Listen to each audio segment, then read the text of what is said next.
Salam Indonesia, salam Nusantara dari Sabang sampai Merauke, dari Miangas sampai Pulau Rote. Mantaplah iman kita, mantaplah kasih kita, mantaplah pengharapan kita tentunya dalam Yesus Kristus menjadi Tuhan dan Juru Selamat kita. Jangan katakan bahwa Yesus itu bukan Tuhan, jangan katakan pula bahwa Yesus itu bukan Juru Selamat.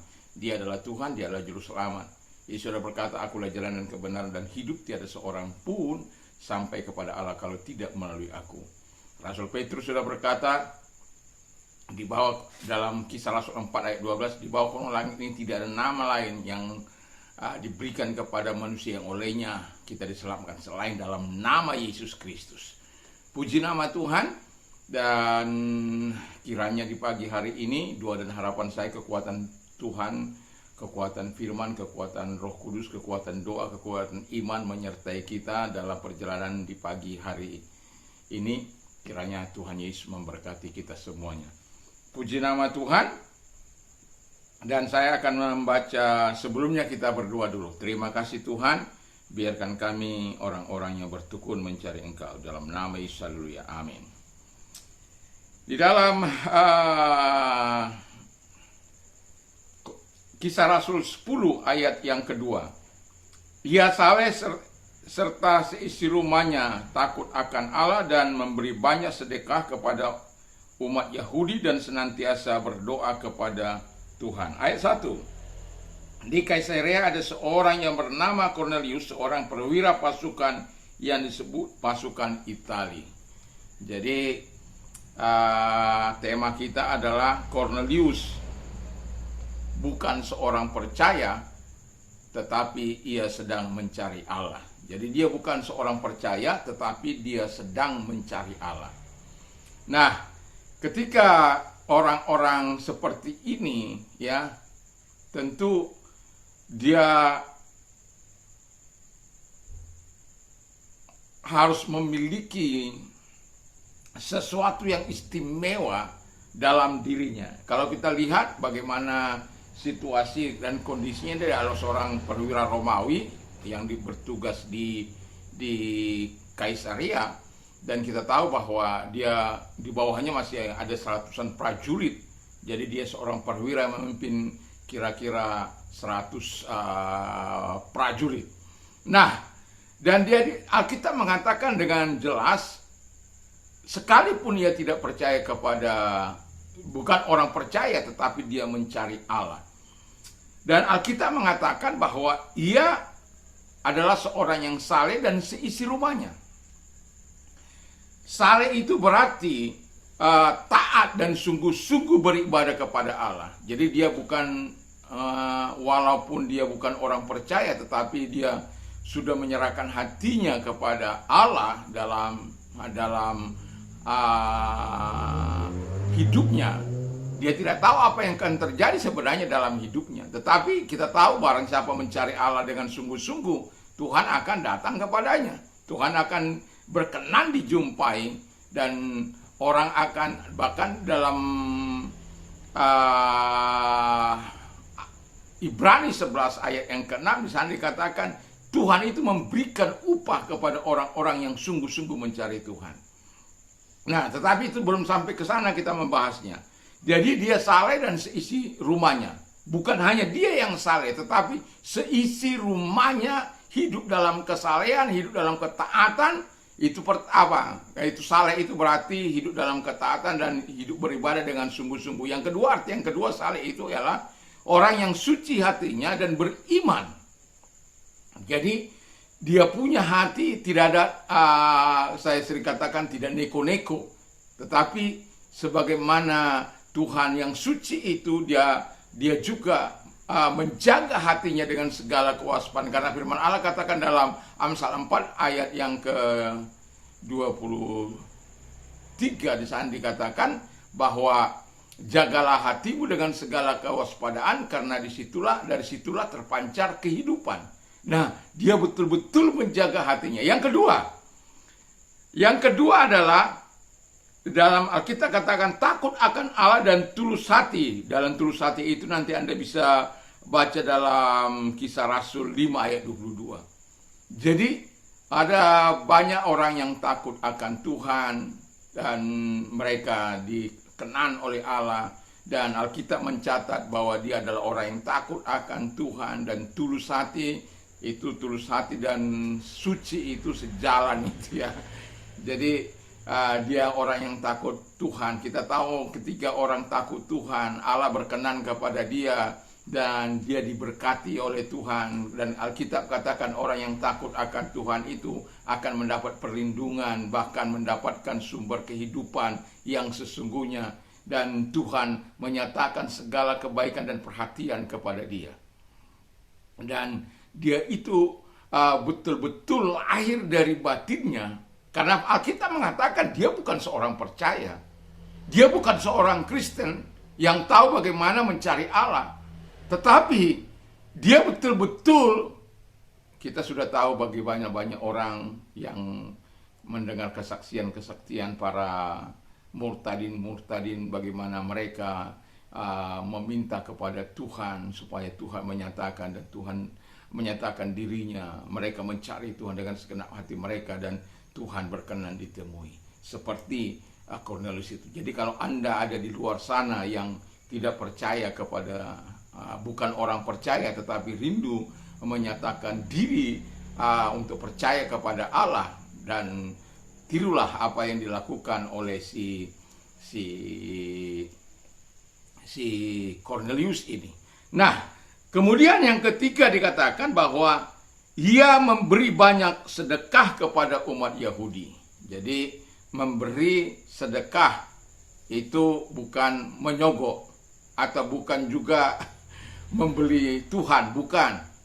Karena orang yang cinta Tuhan itu orang yang takut akan Tuhan, tidak lepas dari memberi. Jadi dia memberi untuk hal yang sangat luar biasa. Dan saya bacakan saja di dalam supaya 5:22, Kisah Rasul 5, Kisah Rasul 10 ayat 22. Di sana dikatakan, jawab mereka, Cornelius seorang perwira yang tulus hati dan takut akan Allah dan terkenal baik di antara seluruh bangsa Yahudi, telah menerima pernyataan Allah dengan perantaraan seorang malaikat kudus supaya ia mengundang engkau ke rumahnya dan mendengarkan apa yang kau katakan. Wow. Jadi terjadi dialog yang sangat luar biasa antara dia dan malaikat dalam kehidupannya. Tapi saya belum sampai pada situ karena saya tadi hanya teringat untuk membacanya. Dan yang dia suka memberi, dan yang terakhir adalah senantiasa berdoa kepada Allah. Kata senantiasa berdoa kepada Allah itu pray without ceasing, sebagaimana 1 Tesalonika ayat yang ke-17, berdoa tanpa berkeputusan.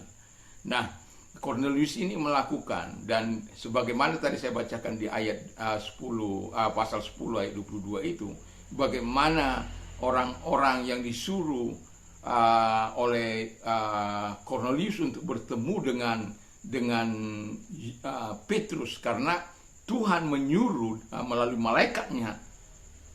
Itu hebatnya. Sekalipun dia bukan orang percaya, tetapi Allah berkenan melawatinya, Allah berkenan dijumpai, Allah berkenan menyatakan sesuatu. Supaya apa? Keselamatannya itu betul-betul dapat diterima oleh orang-orang Yahudi. Sehingga karena kita tahu bahwa orang Yahudi tidak menerima dari orang-orang luar. Dan itu sebabnya Tuhan menunjukkan juga satu kemuliaan yang begitu luar biasa, di mana Tuhan menunjukkan sesuatu kepada Cornelius. Dan ketika Petrus berdoa dan dia melihat bagaimana makanan yang dihidangkan kepada dia dalam penglihatan itu, dalam penglihatan 4 seperti apa itu, 4 di dalamnya penuh dengan binatang, lalu diturunkan dari surga, diturunkan kepada dia, lalu bilang, sembelilah dan makanlah. Lalu apa yang terjadi? Aku nggak makan itu, sampai 3 kali kata firman Allah. Dan ketika dia lagi berdoa, lagi bertanya-tanya, apa maksud Tuhan ini? Dan Tuhan katakan, 3 orang mencari engkau dan ikutlah kepada mereka, karena aku yang menyuruh mereka kepadamu. Wow, itu sesuatu yang luar biasa, bagaimana rencana Allah yang sangat luar biasa.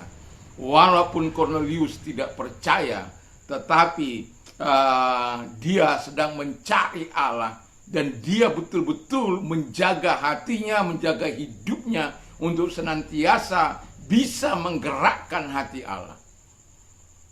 Ketaatannya betul-betul kepada Allah, kesungguhannya, imannya sungguh-sungguh kepada Allah.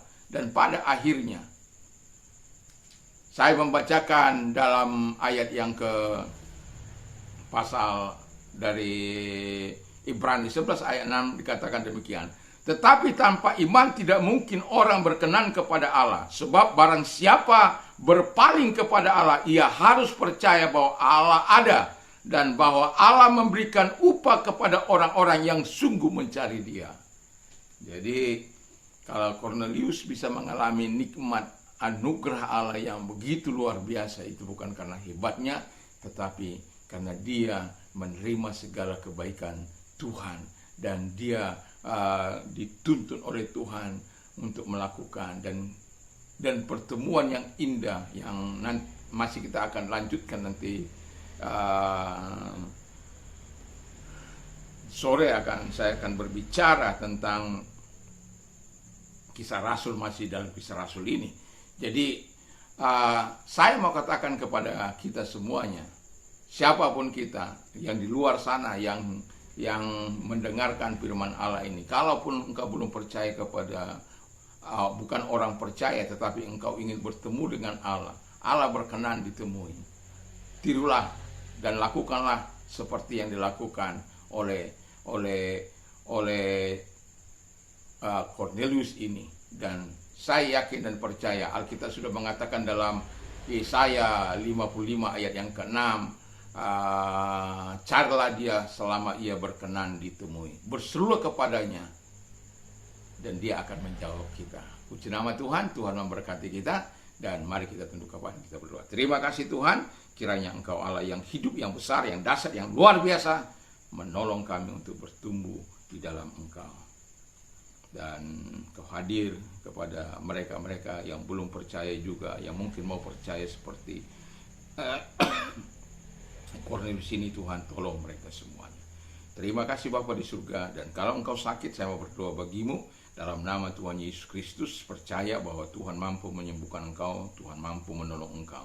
Dalam nama Yesus, ulurkan tanganmu kepada mereka dan mengangkat segala sakit penyakitnya. Dan hambamu, sebagaimana kami melakukan bagianmu, selanjutnya Tuhan melakukan bagian Tuhan untuk menyembuhkan mereka. Di dalam nama Tuhan Yesus, kami mengusir setan-setan, sakit penyakit yang mereka derita. Apapun sakit penyakit mereka, firman-Mu jelas bahwa Engkau akan melenyapkan segala sakit penyakit itu. Di dalam nama Yesus, segala sakit penyakit yang mereka derita, aku perintahkan keluar, dan oleh bilur-bilur daripada Tuhan Yesus mereka sembuh. Dan kalau engkau sedang mengalami sakit dalam hidupmu, engkau sedang mengalami persoalan yang berat, datanglah kepada Tuhan dan serahkan hidup sepenuhnya dalam tangan Tuhan. Mari kita berdoa. Dalam nama Yesus, mari Engkau Tuhan Bapa di surga menolong mereka, sehingga mereka berada dalam pertolongan, dan genggam tangan mereka, dan tolong apapun yang menjadi pergumulan hidup mereka, dan Engkau menjawab doa-doa mereka, karena Engkau yang berkata bahwa Engkau akan memberikan kelegaan bagi mereka. Terima kasih Bapa di surga, dan kebaikan-Mu Tuhan tolong mereka sehingga mereka tetap berseru kepadamu dalam sepanjang umur hidup mereka. Kami bersyukur dalam nama Yesus, terima kasih juga buat pertolongan-Mu kepada mereka, kebaikan bagi mereka. Dalam nama Yesus, haleluya, amin. Kiranya damai sejahtera Allah yang melampaui segala akal akan memelihara hati dan pikiran kita mulai saat ini sampai selama-lamanya. Mantap, mantap, mantap.